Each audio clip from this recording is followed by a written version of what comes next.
Hi ನಮಸ್ಕಾರ ಗೆಳೆಯರೇ, ಎಲ್ಲರಿಗೂ ನನ್ನ ಚಾನಲ್ಗೆ ಸ್ವಾಗತ. ತಪಸ್ವಿ ಶಿವನು ಗೃಹಸ್ಥನಾಗಿ ಜೀವನ ನಡೆಸಿದ ಕತೆ ನಿಮಗೆ ಗೊತ್ತಾ? ಈ ಕಥೆಯ ಬಗ್ಗೆ ಇವತ್ತಿನ ಈ ವಿಡಿಯೋದಲ್ಲಿ ನೋಡೋಣ ಬನ್ನಿ. ನಿನ್ನೆಯ ಸಂಚಿಕೆಯ ವಿಡಿಯೋದಲ್ಲಿ ಶಿವನ ದುರ್ವಾಸ ಅವತಾರದ ಬಗ್ಗೆ ನೋಡಿದ್ದೆವು.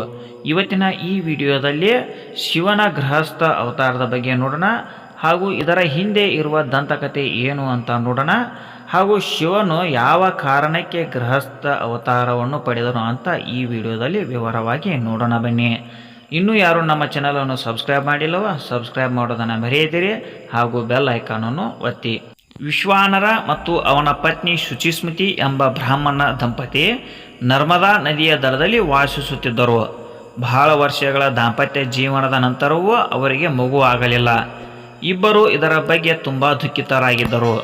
ಶುಚಿಸ್ಮೃತಿ ಯಾವಾಗಲೂ ವಿಶ್ವಾನರ ಸಮಸ್ಯೆಗೆ ಪರಿಹಾರವನ್ನು ಕಂಡು ಹಿಡಿಯದಿದ್ದಕ್ಕಾಗಿ ದೂರುತ್ತಿದ್ದರು. ವಿಶ್ವಾನರ ಶಿವನ ಭಕ್ತನಾಗಿದ್ದನು. ಅವರು ಕಾಶಿಗೆ ಹೋಗಿ ಶಿವನನ್ನು ಪ್ರಾರ್ಥಿಸಲು ನಿರ್ಧರಿಸಿದರು. ಅವರು ಕಾಶಿಯನ್ನು ತಲುಪಿ ಪ್ರಾರ್ಥನೆಯನ್ನು ಪ್ರಾರಂಭಿಸಿದರು. ಮಹಾದೇವನು ತನ್ನ ಭಕ್ತನ ಪ್ರಾರ್ಥನೆಯಿಂದ ಸಂತೋಷಪಟ್ಟು ಅವರನ್ನು ಆಶೀರ್ವಾದಿಸಲು ನಿರ್ಧರಿಸಿದರು. ಶಿವನು ವಿಶ್ವಾನರ ಮುಂದೆ ಕಾಣಿಸಿಕೊಂಡು ಅವರನ್ನು ಆಶೀರ್ವಾದಿಸಿದನು ಮತ್ತು ಅವರ ಮಗನಾಗಿ ಜನಿಸುವುದಾಗಿ ಭರವಸೆ ನೀಡಿದನು. ಕಾಲಕ್ರಮೇಣ ಶುಚಿಸ್ಮೃತಿ ಗರ್ಭಿಣಿಯಾದಳು ಮತ್ತು ಗರ್ಭಧಾರಣೆಯಾದಾಗ ಅವಳು ಸುಂದರವಾದ ಮಗುವಿಗೆ ಜನ್ಮ ನೀಡಿದಳು. ಇಡೀ ಕುಟುಂಬವು ಮಗುವಿನ ಜನನವನ್ನು ಆಚರಿಸಿತು. ಮಗುವಿನ ನಾಮಕರಣ ಸಮಾರಂಭದಲ್ಲಿ ಶಿವ ಮತ್ತು ಪಾರ್ವತಿ ಸೇರಿದಂತೆ ಎಲ್ಲ ದೇವತೆಗಳು ಮತ್ತು ಋಷಿಗಳು ಭಾಗವಹಿಸಿದ್ದರು. ಬ್ರಹ್ಮದೇವರು ಮಗುವಿಗೆ ಗೃಹಪತಿ ಎಂದು ಹೆಸರಿಟ್ಟನು. ಗೃಹಪತಿಗೆ 5 ವರ್ಷವಾದಾಗ ಅವರ ಪವಿತ್ರ ದಾರದ ಆಚರಣೆಯನ್ನು ನಡೆಸಲಾಯಿತು. ಅವರು ಸಾಂಪ್ರದಾಯಿಕ ರೀತಿಯಲ್ಲಿ ವೇದಗಳನ್ನು ಕಲಿಯಲು ಪ್ರಾರಂಭಿಸಿದರು ಮತ್ತು 1 ವರ್ಷದೊಳಗೆ ಅವರು ಎಲ್ಲ ವೇದಗಳು ಮತ್ತು ಇತರ ಪವಿತ್ರ ಗ್ರಂಥಗಳಲ್ಲಿ ಪ್ರವೀಣರಾದರು. ಗೃಹಪತಿಗೆ 9 ವರ್ಷವಾದಾಗ ನಾರದರು ಆ ಕುಟುಂಬವನ್ನು ಭೇಟಿ ಮಾಡಲು ಬಂದರು. ಗೃಹಪತಿಗೆ ಅಗ್ನಿ ಭಯ ಇರುತ್ತದೆ ಎಂದು ನಾರದರು ಹೇಳಿದರು. ಗ್ರಹಗಳ ಸಂಯೋಜನೆಯ ದುಷ್ಪರಿಣಾಮಗಳಿಂದಾಗಿ ಗೃಹಪತಿಯ ಸಾವು ಸನ್ನಿಹಿತವಾಗಿದೆ ಎಂದು ವಿಶ್ವಾನರಿಗೆ ತಿಳಿಸಿದರು. ವಿಶ್ವಾನರ ಮತ್ತು ಶುಚಿಸ್ಮೃತಿ ತುಂಬ ದುಃಖಿತರಾಗಿದ್ದರು ಮತ್ತು ಅಳಲು ಪ್ರಾರಂಭಿಸಿದರು. ನಂತರ ಗೃಹಪತಿ ತನ್ನ ಹೆತ್ತವರನ್ನು ಸಮಾಧಾನಪಡಿಸಿ ಸಾವನ್ನು ತಪ್ಪಿಸಲು ತಪಸ್ಸು ಮಾಡಲು ಕಾಶಿಗೆ ಹೋದರು. ಕಾಶಿಯಲ್ಲಿ ಗೃಹಪತಿ ಒಂದು ಶುಭ ಸ್ಥಳವನ್ನು ಕಂಡುಕೊಂಡು ಅಲ್ಲಿ ಶಿವಲಿಂಗವನ್ನು ಸ್ಥಾಪಿಸಿದರು. ಶಿವಲಿಂಗದ ಪಕ್ಕದಲ್ಲಿ ಅವರು ಪ್ರಾರ್ಥನೆಗಳೊಂದಿಗೆ ತಮ್ಮ ತಪಸ್ಸನ್ನು ಪ್ರಾರಂಭಿಸಿದರು.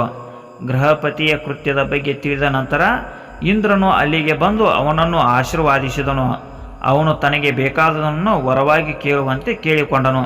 ಆದಾಗ್ಯೂ ಗೃಹಪತಿ ಏನನ್ನೂ ಬಿಡಲು ನಿರಾಕರಿಸಿದನು. ಇಂದ್ರನು ಇದರಿಂದ ಕೋಪಗೊಂಡು ತನ್ನ ವಜ್ರಾಯುಧದಿಂದ ಅವನ ಮೇಲೆ ದಾಳಿ ಮಾಡಲು ಪ್ರಯತ್ನಿಸಿದನು. ಗೃಹಪತಿ ತುಂಬ ಭಯಭೀತನಾದನು. ರಕ್ಷಣೆಗಾಗಿ ಶಿವನನ್ನು ಪ್ರಾರ್ಥಿಸಿದನು. ತಕ್ಷಣ ಶಿವನು ಅವನ ಮುಂದೆ ಕಾಣಿಸಿಕೊಂಡನು. ಭೋಲೆನಾಥನನ್ನು ನೋಡಿದ ಇಂದ್ರನು ಸ್ಥಳದಿಂದ ಹಿಮ್ಮೆಟ್ಟಬೇಕಾಯಿತು. ಮಹಾದೇವನು ಗೃಹಪತಿಯನ್ನು ಆಶೀರ್ವಾದಿಸಿ, ಇಂದ್ರನ ಈ ವಜ್ರಕ್ಕೆ ಹೆದರಬೇಡ, ಯಾವ ವಜ್ರವೂ ನಿನ್ನನ್ನು ಕೊಲ್ಲಲು ಸಾಧ್ಯವಿಲ್ಲ ಎಂದು ಹೇಳಿದನು. ಗೃಹಪತಿಯು ತುಂಬ ಸಂತೋಷಪಟ್ಟನು. ಕಾಶಿಯಲ್ಲಿ ಅವನು ಪೂಜಿಸಿದ ಶಿವಲಿಂಗವು ನಂತರ ಅಗ್ನಿ ಈಶ್ವರಲಿಂಗ ಎಂದು ಪ್ರಸಿದ್ಧವಾಯಿತು. ಶಿವನು ಗೃಹಪತಿಯನ್ನು ಎಲ್ಲ ದಿಕ್ಕುಗಳ ಅಧಿಪತಿಯನ್ನಾಗಿ ಮಾಡಿದನು. ನಿಮಗೆ ಈ ವಿಡಿಯೋ ಇಷ್ಟವಾಗಿದ್ದರೆ ಲೈಕ್ ಮಾಡಿ ಹಾಗೂ ಇತರರಿಗೂ ಶೇರ್ ಮಾಡಿ. ಇನ್ನೂ ಇಂತಹ ಉಪಯುಕ್ತ ವಿಡಿಯೋಗಳಿಗಾಗಿ ನಮ್ಮ ಚಾನಲನ್ನು ಸಬ್ಸ್ಕ್ರೈಬ್ ಮಾಡಿ ಹಾಗೂ ಬೆಲ್ ಐಕಾನನ್ನು ಒತ್ತಿ. ಮುಂದಿನ ಸಂಚಿಕೆಯಲ್ಲಿ ಇನ್ನಷ್ಟು ಕುತೂಹಲಕಾರಿ ಅವತಾರದ ಬಗ್ಗೆ ನೋಡೋಣ. ಧನ್ಯವಾದಗಳು.